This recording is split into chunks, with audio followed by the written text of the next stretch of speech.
우리 신약 시대로 한번 가볼까요? 고린도후서 7장 5절을 한번 보겠습니다. 고린도후서 7장 5절입니다.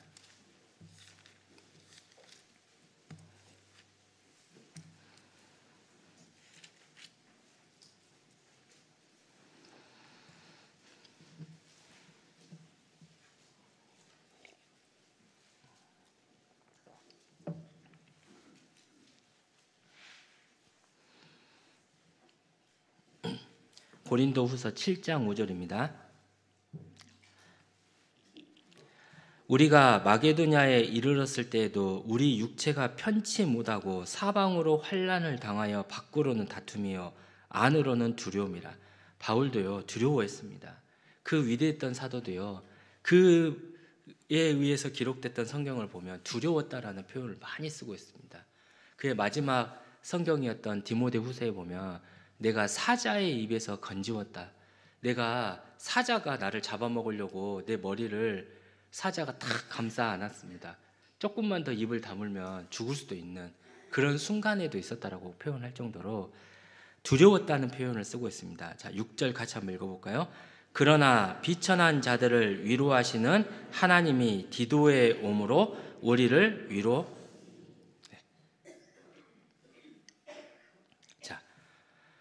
비천한 자들을 위로하시는 하나님이라고 표현해요. 그러니까 자기의 지금 상황이 어떤 상황이냐면 나는 아주 비천하다. 난 정말 비참한 상태에 있다.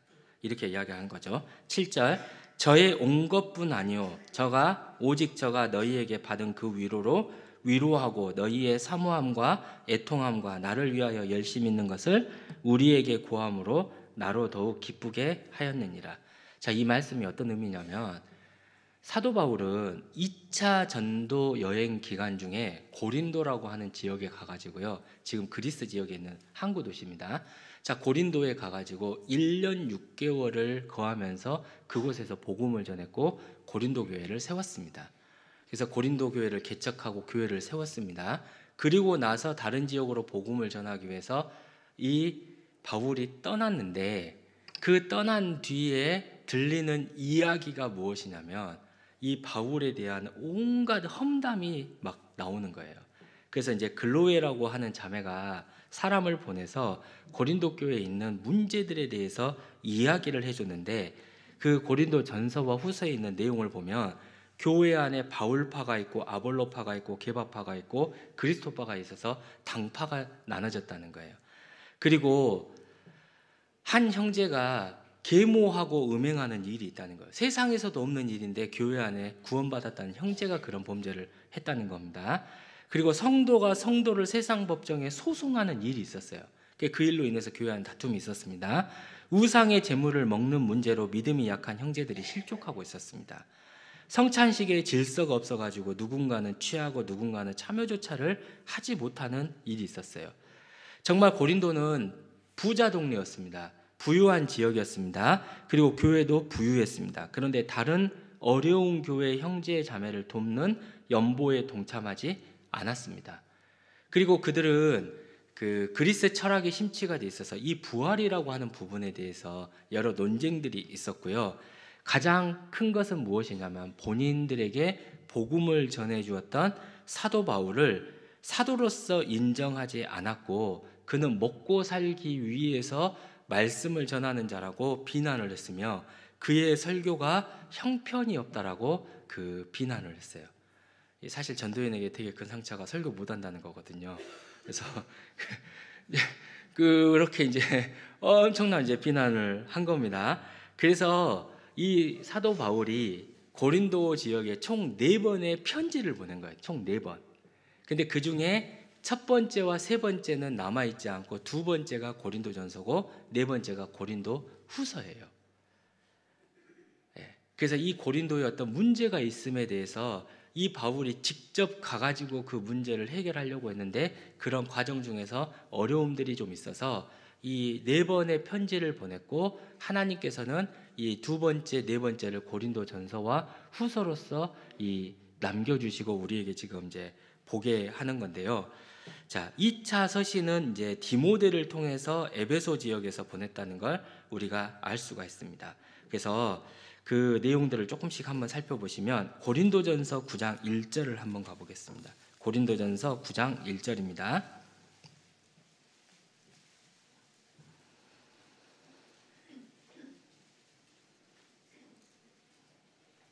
고린도전서 9장 1절입니다. 고린도전서 9장 1절입니다.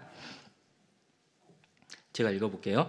내가 자유자가 아니냐 사도가 아니냐 예수 우리 주를 보지 못하였느냐 주 안에서 행한 나의 일이 너희가 아니냐 다른 사람들에게는 내가 사도가 아닐지라도 너희에게는 사도니 나의 사도됨을 주 안에서 인친 것이 너희라. 사도 바울은 사도가 아니라고 비난을 했습니다. 그래서 고린도전서 4장에 보면 쭉 그런 내용이 나오는데, 자, 내가 생각건대 하나님이 사도인 우리를 죽이기로 작정한 자같이 미말에 두셨음에 우리는 세계 곧 천사와 사람에게 구경거리가 되었노라. 이 사도 바울은 사람들뿐만 아니라 천사들에게도 이 구경거리가 될 정도로 굉장히 비참했다라고 표현하고 있고요. 고린도전서 4장 15절부터 보면 그리스도 안에서 1만 스승이 있으되 아비는 많지 아니하니 그리스도 예수 안에서 복음으로써 내가 너희를 낳았습니다. 내가 너희를 복음으로 낳았는데 너희가 사도자 아니냐 이런 이야기하는 게 과연 맞겠느냐. 그래서 고린도후서 3장에서는 너희가 우리의 편지라 우리 마음에 썼고 무사람이 알고 읽는 바라 너희는 우리로 말미암아 나타난 그리스도의 편지니라고 이야기를 했어요. 다른 사람은 몰라도 적어도 너희들은 나를 인정해야 되는 거 아니냐 이렇게 이야기를 하는 거죠. 자, 고린도전서 9장 4절 보겠습니다. 자, 4절부터 6절까지 한번 같이 읽어볼까요? 우리가 먹고 마시는 권이 없겠느냐 우리가 다른 사도들과 주의 형제들과 게바와 같이 자매된 아내를 데리고 다닐 권이 없겠느냐 어찌 나와 바나바만 일하지 아니할 권이 없겠느냐. 자, 사도 바울이 먹고 살기 위해서 사도의 일을 한다라고 비난을 한 거예요. 저 사람은 먹고 살기 위해서다. 자, 15절 한번 보겠습니다. 제가 읽어볼게요. 그러나 내가 이것을 하나도 쓰지 아니하였고 또 이 말을 쓰는 것은 내게 이같이 하여 달라는 것이 아니라 내가 차라리 죽을지언정 점점점점 돼 있죠. 누구든지 내 자랑하는 것을 헛된 대로 돌리지 못하게 하리라. 이 내용들을 쭉 보면요, 이 바울 사도가 고린도에서 1년 6개월을 지낼 때 보면 사도행전에서는 이 브리스길라와 아굴라라고 하는 부부와 함께 천막 짓는 일을 하면서 그 돈을 벌면서 복음을 전했어요. 교회에서 어떤 도움을 받은 게 아닙니다. 오히려 그 그리스 북부에 있는 마케도니아 지역에 있는 빌립보 교회, 데살로니가 교회, 베레아 교회, 이 교회의 형제 자매들은 가난한 사람이라고 성경에 나와 있거든요. 이 가난한 교회가 오히려 그 바울을 돕기 위해서 헌금을 모아서 여러 차례 보내주는 게 있었어요.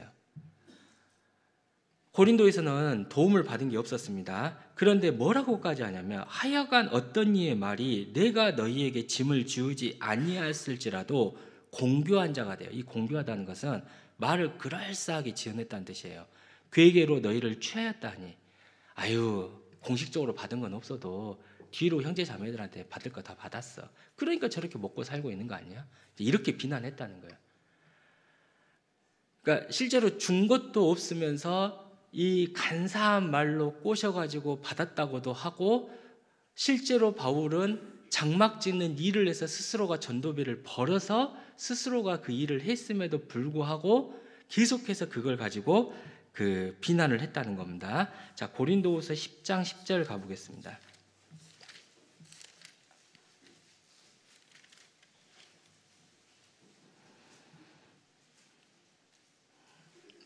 고린도후서 10장 10절입니다.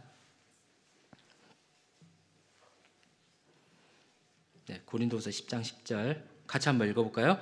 저희 말이 그 편지들은 중하고 힘이 있으나 그 몸으로 대할 때는 약하고 말이 시원치 않다 하니. 말이 시원치 않다는 것은 바울이 설교를 잘 못한다는 거예요. 편지를 보니까 글은 잘 쓰네. 글은 잘 쓰는데 막상 설교 단상에서 설교하는 거 보니까 정말 설교 못하네, 이렇게 판단하는 거예요. 네, 정말 바울이 설교를 못했으면 고린도에 구원받은 사람이 어떻게 생겼겠습니까? 그러면서 11절에 이런 사람은 우리가 떠나 있을 때 편지들로 말하는 자가 어떠한 자이면 함께 있을 때 행하는 자도 그와 같은 자인 줄 알라. 내가 설교하는 사람이나 편지 쓰는 사람이나 똑같은 사람 아니냐. 내가 그 사람인데 편지는 잘 쓰는데 글은 잘 쓰는데 이 설교를 못한다고 말하는 것이 맞냐. 내가 똑같은 사람이다 라고 이야기를 지금 하고 있는 거예요. 그래서 고린도후서 11장을 보시면 내가 비록 말에는 조라나 지식에는 그렇지 아니하니 이것을 우리가 모든 사람 가운데서 모든 일로 너희에게 나타내었느니라. 너희들이 나보고 설교를 못한다고 하니까 그래 내가 말은 조라다. 말은 내가 잘 못할 수 있다. 더듬거릴 수도 있다. 그렇지만 이것을 우리가 모든 사람 가운데서 모든 일로 너희에게 다 전했다. 이렇게 이제 바울이 이야기하는 겁니다. 자, 그리고 고린도후서 11장 27절입니다.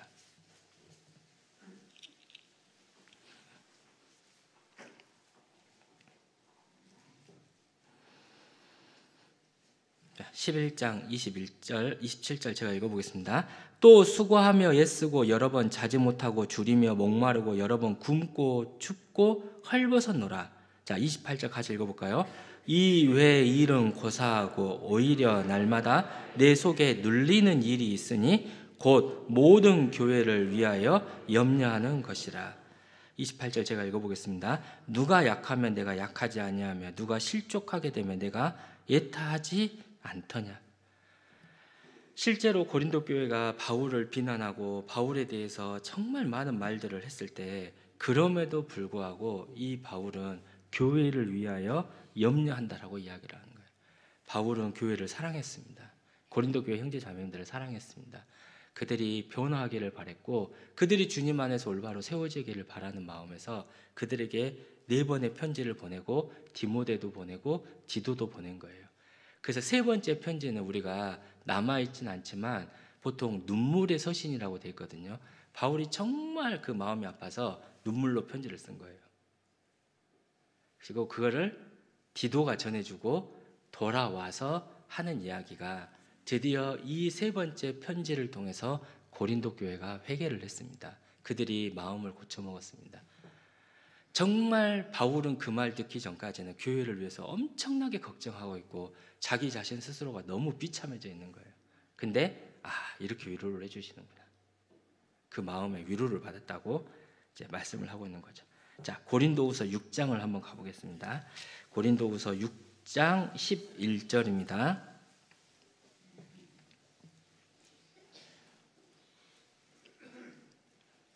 고린도후서 6장 11절입니다.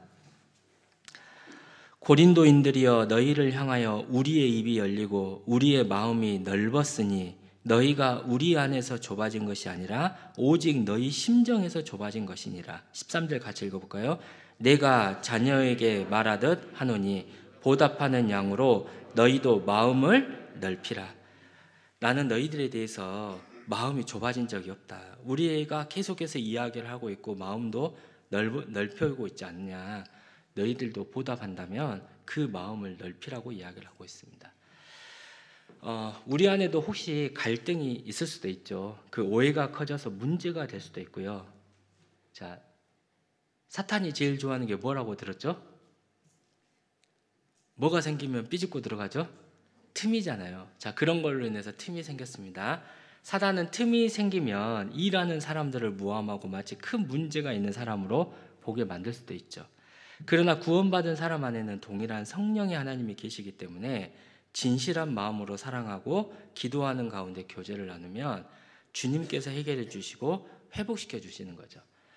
자, 그러는 동안에 우리는 많은 상처를 받기도 하고요. 또한 그 어떤 많은 어려움과 정말 많은 좌절과 낙담을 경험할 수도 있습니다. 자, 그런데 더 큰 위로로 상처를 주님께서 회복을 시켜 주시는데 우리는 그 상처받고 힘든 시간에 스스로 이 자괴감, 그러니까 자존감의 반대죠. 자괴감에 빠져버리면 주님의 위로와 회복을 받을 수 없게 되는 것입니다. 그래서 우리는 그 시간까지 마음을 넓히고 우리는 기다리고 있어야 돼요.